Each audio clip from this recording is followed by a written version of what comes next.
வணக்கம் friends, welcome to சுவையீட்ஸ். இன்றைக்கி நம்ம சேனலில் நல்ல சுவையான ரெஃப்ரெஷிங்கான சம்மர் ட்ரிங்க் ரெசிபி கஸ்டர்ட் சர்பத் எப்படி பண்ணுறதுன்னு பார்க்க போகிறோங்க. இதில் அகர் அகர் வச்சு ஜெல்லி சேர்த்துருக்கோம். பால், சப்ஜா விதெல்லாம் நம்ம சேர்த்துருக்கிறதுனால உடம்புக்கு ரொம்பவே குளிர்ச்சி, ரொம்பவும் நல்லது. வாங்க எப்படி பண்ணுறதுன்னு பார்க்கலாம்.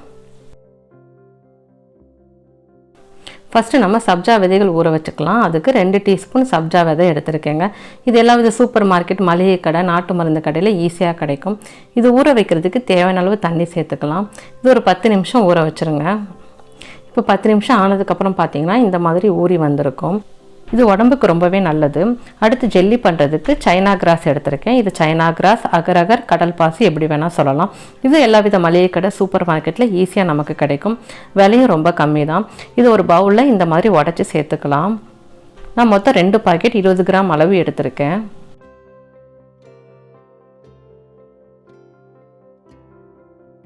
இதை ஊற வைக்கிறதுக்கு தேவையான அளவு தண்ணி சேர்த்துக்கலாம். இது ஒரு 10 நிமிஷம் ஊற வச்சுருங்க. நல்லா சாஃப்டாக வந்துடும். அடுத்து ஒரு பேன் எடுத்துக்கலாம். அதில் 2 கப் அளவு 6 லிட்டர் தண்ணி எடுத்திருக்கேன். 20 கிராம் அகருக்கு 6 லிட்டர் தண்ணி கரெக்டாக இருக்குங்க. தண்ணி ரொம்ப சேர்த்துடக்கூடாது. நீங்கள் தண்ணி ரொம்ப சேர்த்துட்டிங்கன்னா ஜெல்லி பார்த்தீங்கன்னா கொல கொலன்னு ஆயிரும். தண்ணி நல்லா கொதிச்சு வரட்டும். இப்போ தண்ணி கொதிச்சு வந்துருச்சு. நம்ம ஊற வச்ச அகர் அகர் பார்த்தீங்கன்னா நல்லா சாஃப்டாக வந்துருச்சு. இதை நம்ம தண்ணி இருத்து விட்டுட்டு அகர் அகரை சேர்த்துடலாம்.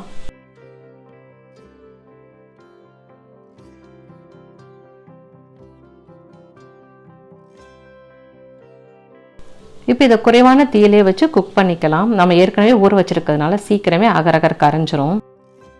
2-3 நிமிஷத்துலேயே அகர் அகர் நல்லா கரைஞ்சி வந்துடும்.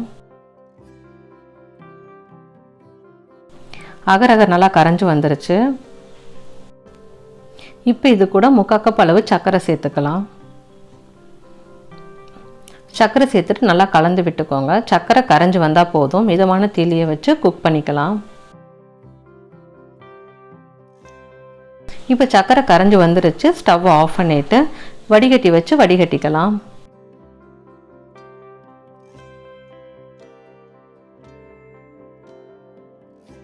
இந்த அகர் அகர் மிக்ஸை 3 பிரிவாக பிரிக்க போகிறேங்க. 3 கலரில் ஜெல்லி பண்ண போகிறோம். ஃபஸ்ட்டு பவுலில் ரெட் ஃபுட் கலர் சேர்த்துக்கலாம்.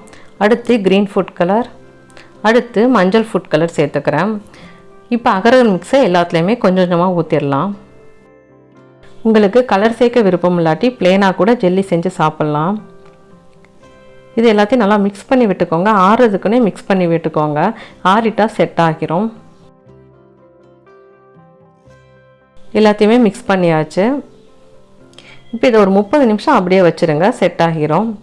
இப்போ 30 நிமிஷம் ஆகிருச்சு. ஜெல்லி நல்லா செட் ஆகி வந்துருச்சு. உங்களுக்கு பிடிச்ச மாதிரி நீங்கள் கட் பண்ணிக்கோங்க. ஜெல்லி பார்த்தீங்கன்னா ஜெல்லி பவுடர், ஜெலட்டின் வச்சும் நம்ம பண்ணலாம். கடல் பாசி அதாவது அகர் அகர் வச்சும் நம்ம ஜெல்லி பண்ணலாம். முடிஞ்ச வரைக்கும் இந்த அகர் அகர் வச்சு ஜெல்லி பண்ணுங்கள். உடம்புக்கு ரொம்ப ரொம்ப நல்லது. இந்த மாதிரி ஸ்பூனில் எடுத்து விட்டிங்கன்னா ஈஸியாக ஜெல்லி வந்துடும். இதே மாதிரி மற்ற எல்லாத்தையுமே கட் பண்ணிக்கலாம். பாருங்கள், ஜெல்லி சூப்பராக ரெடி ஆகிருச்சு. இந்த ஜெல்லியை பிளெயினாகவும் அப்படியே சாப்பிட்லாம். அப்படி இல்லாட்டி ஃபலூடா, மில்க் ஷேக், சர்பத்தில் கலந்தும் சாப்பிட்லாங்க. சம்மர் டைமில் கண்டிப்பாக இதை எடுத்துக்கோங்க. உடம்புக்கு ரொம்ப நல்லது, குளிர்ச்சி தரக்கூடியது.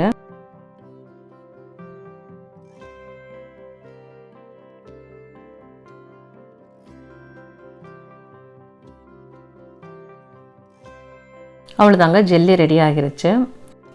அடுத்து பால் 1/2 லிட்டர் எடுத்துக்கலாம். ஃபுல் ஃபேட் மில்க் தான் இங்கே எடுத்திருக்கேன். திக்கான பால் எடுத்துக்கோங்க. தண்ணி எதுவும் சேர்க்க வேண்டாம். இது கூட சர்க்கரை 1/4 கப் சேர்த்துக்கலாம்.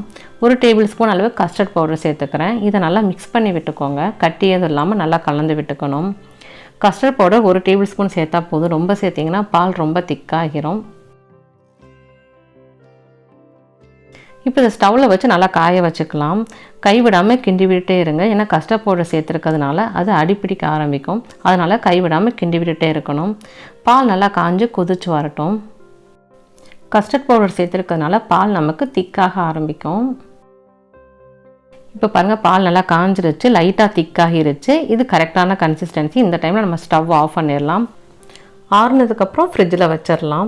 அடுத்து ஒரு மிக்சிங் பவுல் எடுத்துக்கலாம். அதில் நம்ம ரெடி பண்ணி வச்ச ஜெல்லியை சேர்த்துடலாம். உங்களுக்கு தேவையான அளவு ஜெல்லி சேர்த்துக்கோங்க.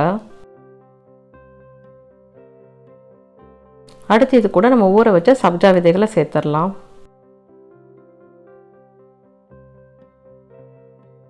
அடுத்து ஃப்ரிட்ஜில் வச்ச கஸ்டர்ட் மில்க் எடுத்துக்கலாம்.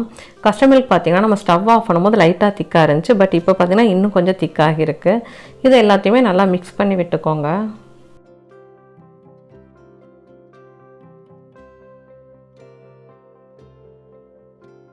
இப்போ சர்விங் கிளாஸ் எடுத்து சர்வ் பண்ணிடலாம்.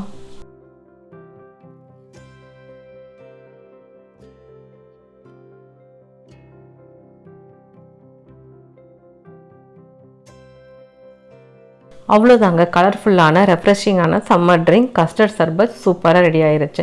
கண்டிப்பாக இந்த ரெசிபியை நீங்கள் ட்ரை பண்ணி பாருங்கள். உங்கள் ஃபீட்பேக்கை கமெண்ட்டில் சொல்லுங்கள். நன்றி.